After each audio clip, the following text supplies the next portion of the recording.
So in this video, we will try to study D flip-flop. So in the previous video, we have seen in the RS flip-flop, when both the inputs are high, then we get a undefined case, as well as in the NAND gate, RS flip-flop, when both the inputs are low, then we get a undefined case, as well as in the RS flip-flop, we have the same problem occurring that for the both higher input of R and S, there is an undefined case in the case of NOR gate flip-flop, and in the case of NAND gate flip-flop, for the 0 0 case, we are not getting the signal. That is the undefined case. So in order to overcome this problem, we have made the D flip-flop, in which we just add a NOT gate with the input of the first terminal.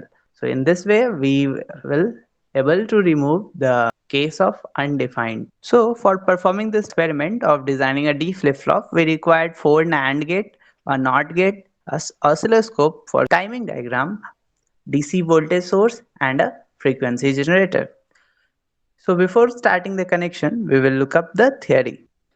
So in the RS flip-flop or a clocked RS flip-flop, we have the two disadvantages. That is, the two input signals are required to drive the flip-flop, and at the same time, when both the inputs signal become high, then we get undefined case. So in order to overcome these two problems, we have made the D flip-flop. So this is the logic symbol or the D flip-flop, one at the positive edge and one at the negative edge.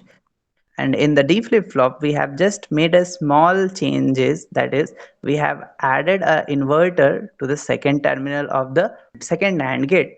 So basically, by doing such, we have omitted the problem of getting the undefined case. So this is the truth table for the D flip-flop, in which if the clock pulse is 0 or 1 or a constant that is not changing with the time, then in spite of giving the input, there will be no any change in the output states of flip-flop. But when the clock pulse is going from low to high transition, and in that input switch, that is, no signal is provided from the D input, then for that state, the flip-flop is set reset state. That is, the output Q will be 0 and Q bar will be 1. Now when the clock pulse going from low to high transition, and in that case, if we apply the signal from the D, that is, if we close the D switch, then in that case the flip-flop will said to be in set state.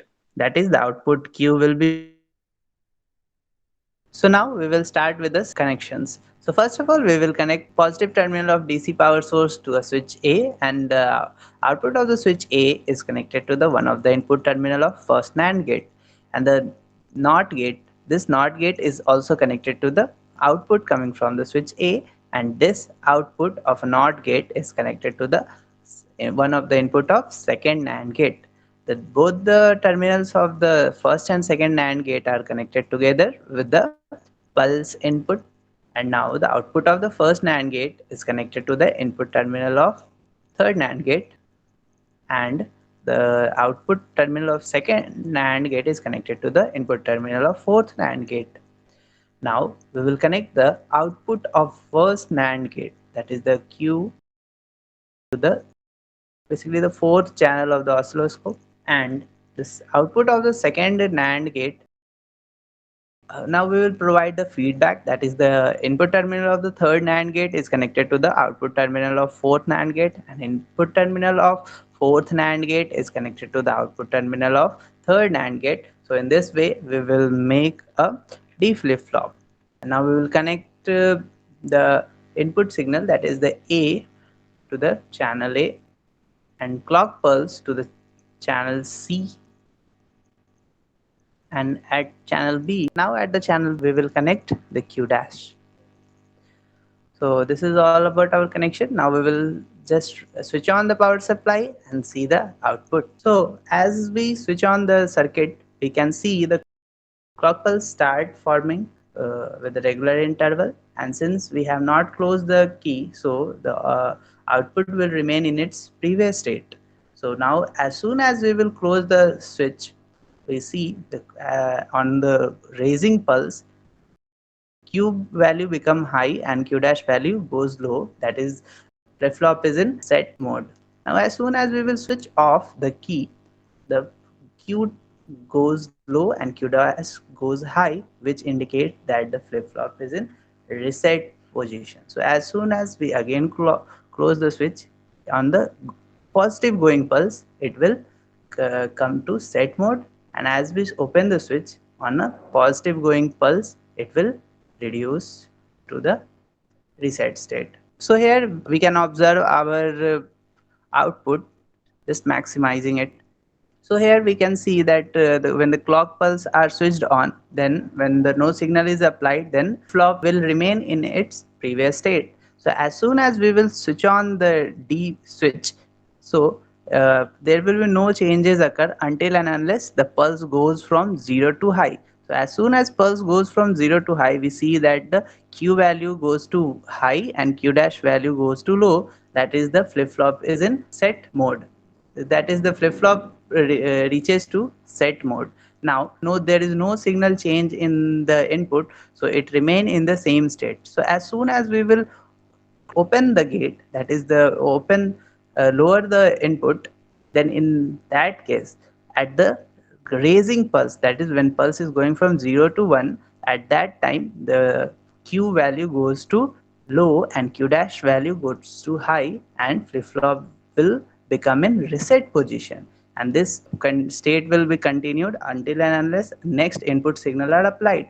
As soon as next signal is applied at a high, so on raising pulse, it will goes to a set position, then again goes to reset position on changing the input, and this is our timing diagram for the D flip flop. So in this case we have seen that there is no any undefined case came.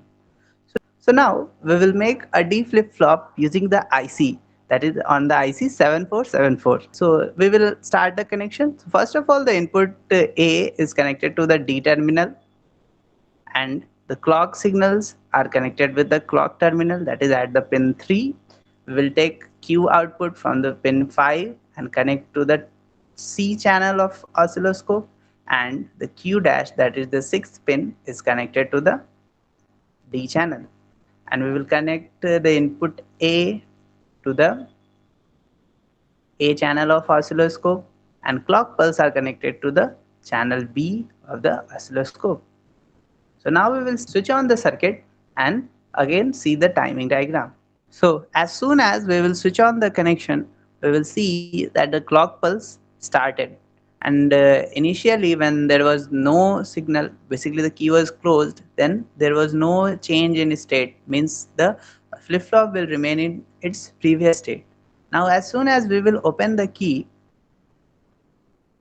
the flip flop goes to reset on the raising pulse, and again if we will close the key, then it will goes to set position on positive going pulse. So this is the basic timing diagram, and which is basically the verification for our truth table of a D flip flop, and in which we have just overcome the problem of